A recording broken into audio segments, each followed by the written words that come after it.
Nagbabalik na naman ang inyong tagapaglingkod ng mga balita at pawang katotohanan lamang. Naging mainit nga na usapin sa mundo ng social media. Talaga naman na nabuking nga itong singag ba na ituon na si Kuting ng Norte at Lisa Tanas. Matapos nga ang kanilang mga anomalya ay tagalagang nasuhulan pa nila ang matataas na opisyales nang sa ganoon ay sumanib sa kanila. Dito nga natin mapapansin na pati nga ba si Manang Aimee na ito ay ginamit lamang si BP Inday Sara at former President Rodrigo Duterte. Kung kayo mga kaibigan, ano sa palagay ninyo? Ginamit lang ba talaga ni Manang Aimee itong si Tatay Digong at BP Inday Sara? Ayon nga sa marami ay talagang ang kulay ng mga pamilyang ito ay hindi na magbabago at manggagamit pa rin. Ito nga ang banat ng maraming netizen na pakulungan daw ang pinaglalaglag at sinasabi ni Manang Aimee laban nga sa kanyang kapatid na si Kuting ng Norte.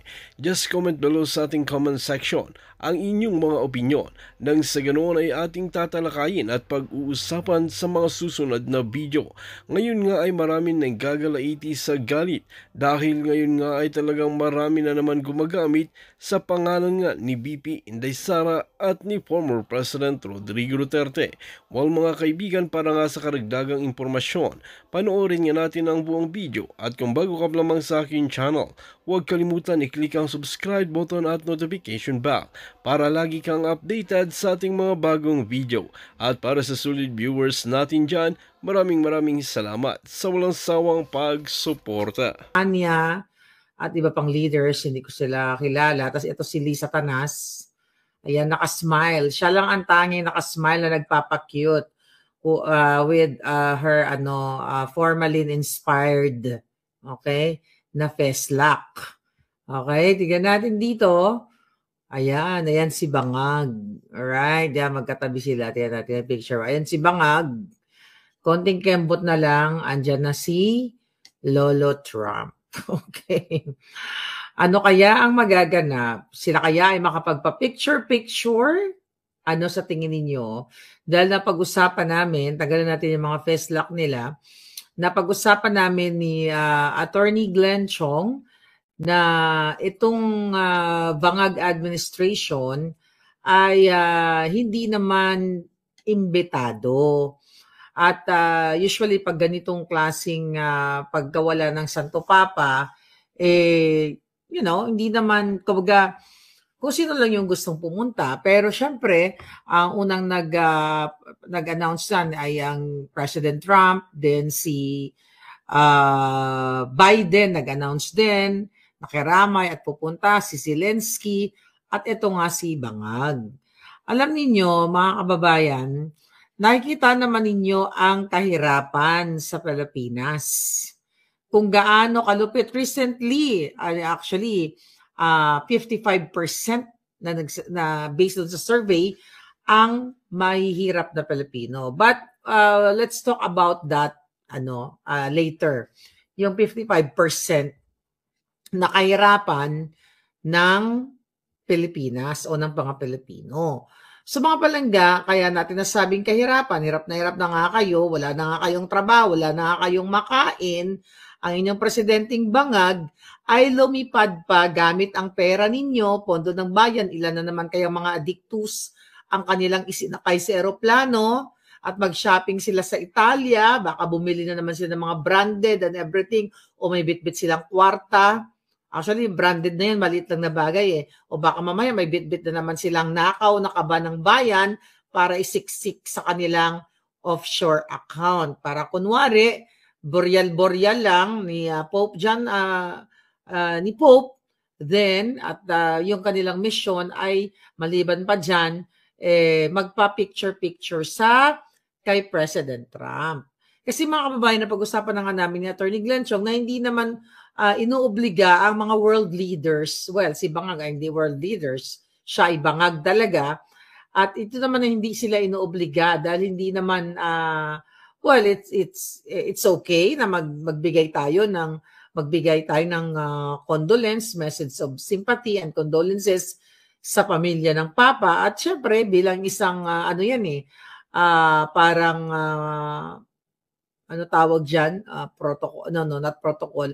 Parang ano yan automatic ko na yan na kapag namatay yung mga ganyang klaseng figure, yung mga world leaders ay magbibigay ng simpatya o mensahe. Lalo na tayo ay karamihan sa mga Pilipino ay mga Katoliko, pero hindi naman kailangang pumunta at gumastos ng kaba ng bayan kasama ang entourage ni Bangag. Baka may magurgur na naman doon, baka may ma-overdose na naman sa Italia. I hope meron. Para sunod-sunod na yung gurguran at I hope sila nang magurgur sa pag-overdose nila ng pulboronic na ito. Mga kababayan, hindi obligado ang presidenteng Bangag para pumunta at magpa-cute at mag-smile si Satanas doon. Namatay ang Santo Papa pero siya nakasmile. Makita mo talagang may saltik ang Jutang Ginina. O tignan natin ulit yung picture niya. Ayan ito ba yun? Tignan natin. Tignan nyo, sa kapapasok lang. Diba? Dapat yan, may presence of mind ka na yung utak mo, asa na si Satanas, ayan nakita niyo siya, nakasmile ang gaga. Diba? Parang tuslok na tuslok sa formalin namamaga ang mukha ng hitad namamaga ang hitad. Diba? Kakatuslok ni Dr. A. Sino kaya si Dr. A na tumutuslok sa kanyang face lock? Tanggalin na natin at nakakasuka ang pagmumuka. So ngayon, mga kababayan, ulitin natin, sa kahirapan ninyo dyan sa Pilipinas, hindi obligado na magpa-cute-cute ang presidente ninyo. Wala pong obligasyon ang Pilipinas para gumastos ng pera ng bayan. Sabi ko nga, at napag-usapan namin Attorney Glenn a few days ago sa aming vlog, di ba? Na mas pipiliin siguro ni Santo Papa na yung perang nilulustay diyan sa pagpunta, dahil di naman tayo mayamang bansa, di ba? Napakahirap nating bansa. 55% na nga ang mahirap sa buong Pilipinas. As nilulustay lang nila ang milyon-milyong piso ng pera ng bayan para kunwari, si Satanas, para what? Para makadikit? Para magkaroon ng pictorial at si Bangag kay Lolo Trump? Kasi, ang tagal na nilang kumukuha ng appointment kay President Trump para magkaroon ng photo op. 'Di ba? Hindi nangyayari ngayon. Ang sabi nga namin ni Attorney Glenn Chong, ang aming pananaw dito at obserbasyon sa mga galawan ng mga bangag ay para makapag-photo op o makapag-pictorial, drama-drama itong si Satanas at saka si Bangag. Not only kay President Trump at doon sa ibang mga world leaders na pumunta doon na kasalukuyang nakikiramay. Sabi ko nga, gagamitin pa nila yung pagkamatay ni Pope John para what? Para magkaroon ng tsansa, 'di ba? Doon sa burol, magpicture mo, abot kamay na nila si President Trump. Ito po ay mga oportunista. Okay, gusto nilang kontrolin ang inyong pag-iisip, ang inyong what do you call it? Ang perception ng taong bayan na wow, ang lakas na yun. Ayan, nakita na sila ni President Trump. Ginagamit nila yung okasyon. Actually, malungkot na okasyon na pagpanaw ng Santo Papa para sa kanilang what? Para sa kanilang political gain. Diba? Ginagamit nila yung patay, magaling si Satanas at si Bangag dito. Ginagamit nila ang pagkamatay ng Santo Papa sa kanilang script. Diba? Pati nga si Nora Honor, diba? I doubt it kung nanood ng pelikula ni Nora Honor. Diba? Pumunta din sila doon. Para kunwari, syempre marami pa rin mga Noranians.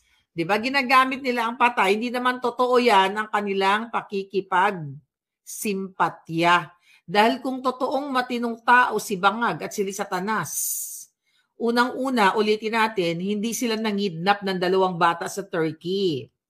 Unang-una, hindi sila nagnanakaw dapat ng pera. Lahat unang-una, hindi sila nagsismuggle at hindi sila nag-appoint ng mga bangag na katulad nila at hindi nila ninanakaw ang pera ng bayan kung totoong sila ay makatao. Okay? Right? Yeah, Pope Francis. Sabi ko ba po? Delia, sinabi ko Pope John? Okay, Pope Francis, sorry. Delia Dichoso, thank you palangga. Okay, yes, si Pope Francis, hindi si Pope John Paul. Okay, wala na pala si Pope John Paul. Alright. Ngayon, hindi man lang nila binigyan ng respeto itong mga patay. 'Di ba? Dahil ang intensyon ng mga ito ni hindi nga siya nagbigay ng statement si Bangag nung namatay si Tantoco kasama pa nila si entourage. Hanggang ngayon, ongoing an investigation 'yan. Hindi nga sila nagbigay ng statement ng condolences ng final message sa kanilang Facebook page or hindi man lang natin sila nakita na pumunta sila. 'Di ba? I believe nandiyan na yung katawan ni Tantoco sa Pilipinas. Nagbigay ba sila ng mensahe? Kasama mismo ni Lisa Tanas sa entourage at asawa yan ni Dina Antoco Arroyo na inappoint nila dyan pero hindi sila nagbigay ng pahayag. Bakit? Kasi under investigation pa ang pagkamatay ni Tantoco dahil allegedly ay may sangkot na pulburon at kinasasangkutan ni Lisa Tanas. 'Di ba? So ngayon, dito kay Santo Papa, Pope Francis, ay pupunta sila para makadikit si Papa Trump. Tignan nyo, abang-abangan nyo, baka mga ilang oras lang, hilain ni Lisa Tanas yan. Itutulak yung kanyang asawang Addictus, pareho lang naman sila, Addictus Benedictus, para makapag-photo op. Yan ang purpose niyan, mga palangga. Hindi totoong nagluluksa yan sa Santo Papa. Okay? Hindi yan totoo na ito ay concern sila. Ang totoo ay meron silang political agenda. Di ba? Nakakaawa naman itong pamilya ng Santo Papa na gagamitin at ang mga taong mga Katoliko na ginagamit ng mga bangag para sa media attention o political gain drama ni Lisa Tanas at ni Marcos Jr. Itong pagkamatay ni Santo Papa na sila ay naggumastos pa ng pera ng bayan samantalang kayo ay hirap na hirap. Okay? Gusto magpasikat ni Bangag sa buong mundo. Siyempre nga naman, ang mga media nandoon lahat. Di ba? So magpapakitang gilas ngayon ang formalin-inspired na feslak ni Lisa Tanas. 'Di ba? At ang Addictus Benedictus na si Bangag, I hope dumugo yung kanyang bunganga doon, yung kanyang gilagid. Para makita ng buong mundo, Diyos ko po, sana paulanin nyo ng dugo yung bunganga ni Bangag at nang makita yung kanyang pagiging Addictus Benedictus. At sana may baon siyang pulburon sa kanyang bulsa at sisinghot siya habang makunan siya ng international media. Kasi yun ang gusto niya . Diba? International attention. Sabi ko nga mga kababayan, ang kahirapan sa Pilipinas ay 55%. Okay, hindi ako nagsabi niyan. Ako ba nagsabi niyan? Ito. Run, Trump, run, sabi ni Feby Mendoza. Ako ba nagsabi? Ito recent. 15.5 million. Pamilyang Pinoy, mahirap ang tingin sa sarili, sabi ng SWS. Sabi pa dito, tinatayang 15.5 million mga Pilipino ang mahirap ang tingin sa kanilang sarili. Ayon sa inilabas na resulta ng survey ng social weather stations nitong Sabado, April 26. Base sa survey ng SWS, nasa 55% ang nasabing self-rated poverty sa bansa para sa buwan ng Abril. Mas mataas ng 3 puntos ang datos nitong Abril kung ikukumpara sa 52% of 14.4 million na Pilipino. My goodness. 4 na buwang magkasunod nang tumaas ang self-rated poor families. Simula nang bumaba ito ng 13 points mula sa 63% noong December 2024 hanggang 50% ngayong nitong nakaraang January, mga kababayan. Nakikita ninyo, yung sinasabi ko sa inyo, sobra ang kahirapan. Pero ang inyong presidente ay namamasyal at kunyari punta-punta sa burol. Dahil 55% na ang Pilipino na ang tingin nila sa kanilang mga sarili, ni-rate nila ang kanilang sarili na sila ay nabibilang dito sa kahirapan, kagutuman, mga palangga. Imagine ninyo, mahigit kalahating porsyento. It's 55%. Diba? Ang ibig sabihin, bugok ang gobyerno ninyo, bangag. 'Di ba? Kasi inuuna ang pamumulitika, inuuna ang panggigipit sa mga kritiko. Kaya tignan mo, pati approval rating, trust rating, bagsak. Kasi imbis na bigyan ng livelihood program, ng trabaho, ang 55% na mga mahirap, maybe more than that pa. Ang ginagawa nila ay pamumulitika, bukang bibig ay Duterte, Duterte, Duterte, puro na lang Duterte. Kaya nga sabi ko sa inyo, mga Pilipino, ano pang inaantay ninyo? Mag-speak up kayo, nagugutom kayo, nahirapan kayo, ang krimen, kaliwat kanan, ang gurguran. Diba? Nakita nyo dyan, yung nangyari sa may bakery, yung gurguran sa mga politiko, which is ngayon ay election season na nga, kaya marami talagang nagugurguran. Ibig sabihin, palpak ang gobyerno ninyo. Ibig sabihin, ang gobyerno ninyo ay hindi nagtatrabaho, hindi nagbibigay ng tamang oportunidad sa mga Pilipino. Kaya ang epekto sa inyo ay gutom, ang epekto sa inyo, may mga sakit, lolo't lola namamatay na lang sa ospital dahil ninanakaw pa ang PhilHealth. Di ba? Kayo ang apektado, ang mga anak ninyo hindi makapag-aral ng mabuti dahil walang laman ng sikmura. Paano ka makakapag-aral kung ang iyong sikmura ay walang laman? Paano magpa-function ang iyong utak? Di ba? Nakikita niyo ba mga kababayan? Yun, nasa burol. Ang inyong presidenteng bangag para makapag-photo op kay Trump. Abang-abangan nyo maya-maya. Pagmamalaki na naman nila yan. Lisa Tanas, President Bangag Jr. at President Trump nagkita sa Italia, nagpicture-picture. Hindi yun. So kung nagpicture sila, ano ngayon? Burol yan. Gusto ko lang ipaalala sa inyo na walang weight yung pagkikita nila unless, di ba, na inimbita siya mismo sa White House. Alam ni Trump na addictus benedictus siya. So kung ipalabas man nilang picture na magkatabi sila, sabi ko nga, that is what? Photo op. Media attention at gagamitin nila yan para lang dyan sa Pilipinas na wow, nagkita na si Trump at saka si Bangag.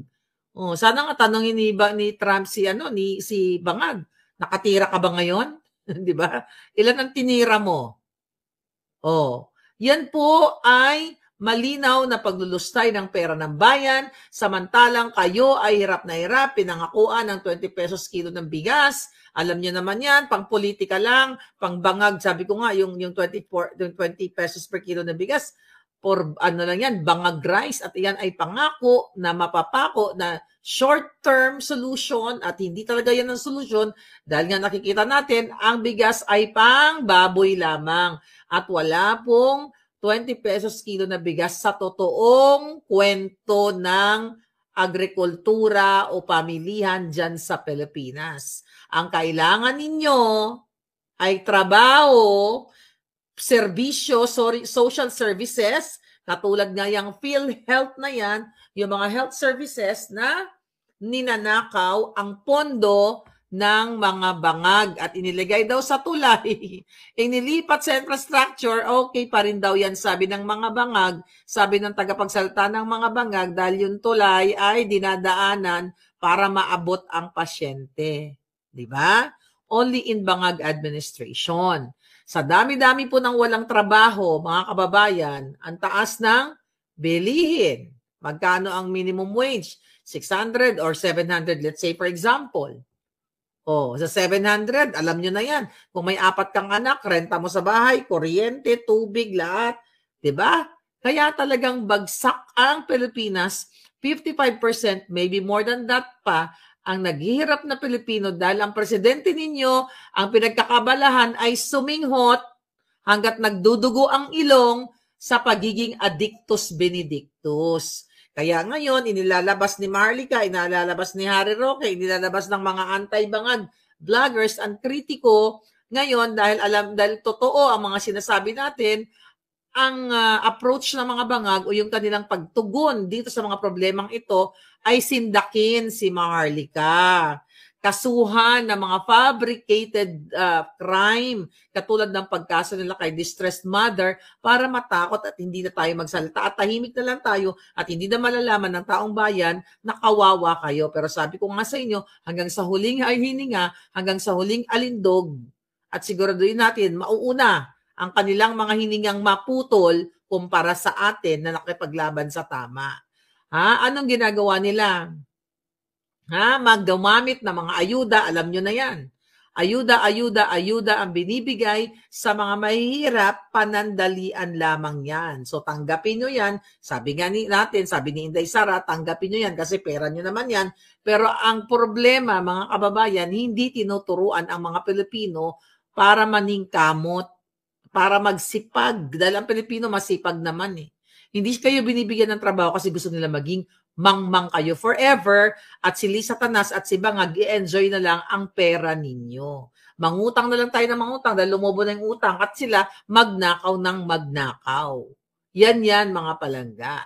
So ulit, ang sinasabi natin dito, habang sila ay nagnanakaw sa Bureau of Customs, habang nagnanakaw sila dyan sa kanilang mga hoarding, kumikita ang mga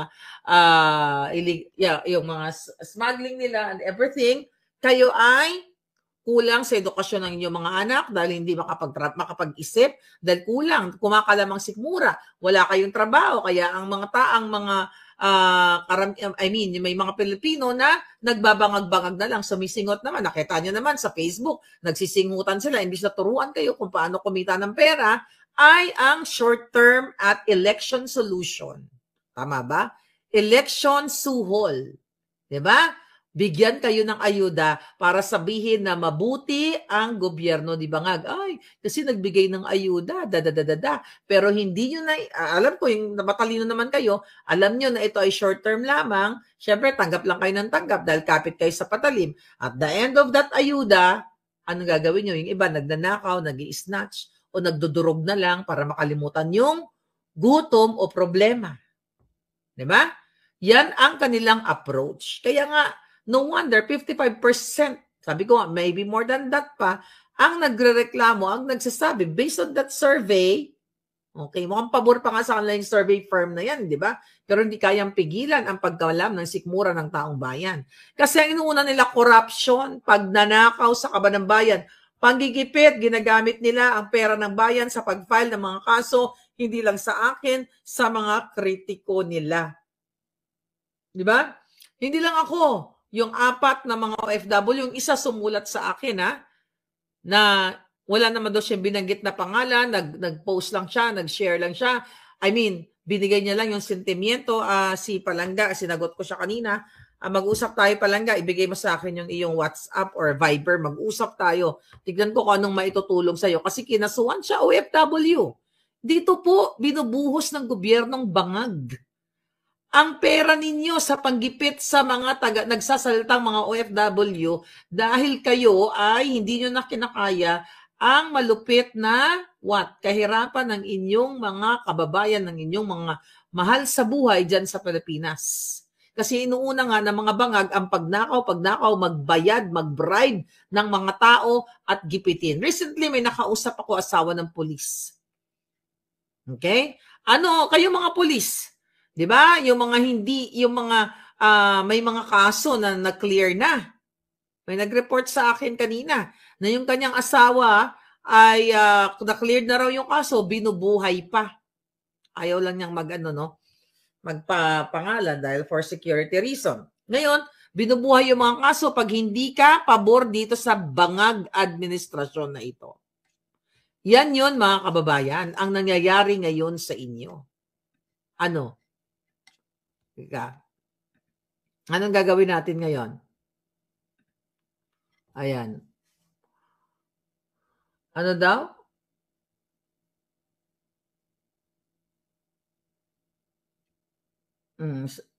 Sabi ni Ernesto, totoo bang si Lisa Tanas ay wala na sa Amerika? Nandoon na nga sa Palangga, nandoon na nga sa Italia. 'Di ba? Nasa Italia na, nandoon kanina sa Roma, 'di ba? Pinakita ko na yung picture. Ito nandoon si Lisa Tanas. Under investigation pa yung ang tawag dito, yung namatay nilang kasama yung isa sa mga entourage nila. So nandoon nga, di ba? Kapakita ko pa lang. Ayan, magnanakaw talaga yang mga Marcos bangag na yan. So ngayon, ano pang eksena? Ano ba sabi natin dito? Amy Marcos, isa pa to. Ginamit ang picture ni PRRD. My God, nakita niyo ba yon? By the way, huwag niyo kalimutan, mag-straight kayo, Duterte 10. Mga palangga, mag-Duterte 10. So ngayon, tignan natin ito. Tignan natin to si ang tawag dito. Okay, tignan natin. Alright. Actually, binlock pala ako ni Amy Marcos. Kailangan ko pang gamitin yung isang Facebook ko. Ba't mo naman ako binlock, Manang? Binlock niya ako doon sa Boljakan. Hindi ko makita. Sa totoo lang. Bakit naman? Ba't mo naman ako binlock? Alright? Ito si Manang ninyo. Gamit na gamit si PRRD. Tignan natin.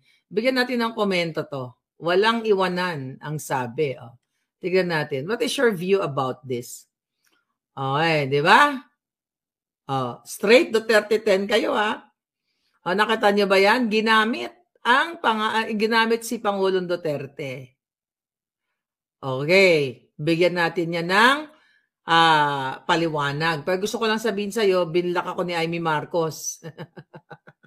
Kaya yung gamit kong Facebook page, yung Facebook account, personal, ibang account yan. Alright? So, binlock ako ng lola mo. Hay, nako, bakit naman? Okay.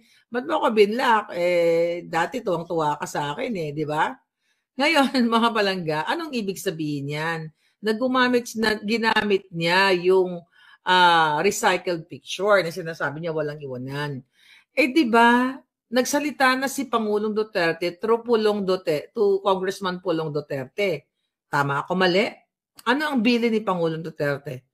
Support Duterte 10, then idagdag si Unasan at si Kerubin. Yun ang sinabi ni Pangulong Duterte. But ako, I will stick with Duterte 10. Bahala na kayo kung sino gusto nyong iboto.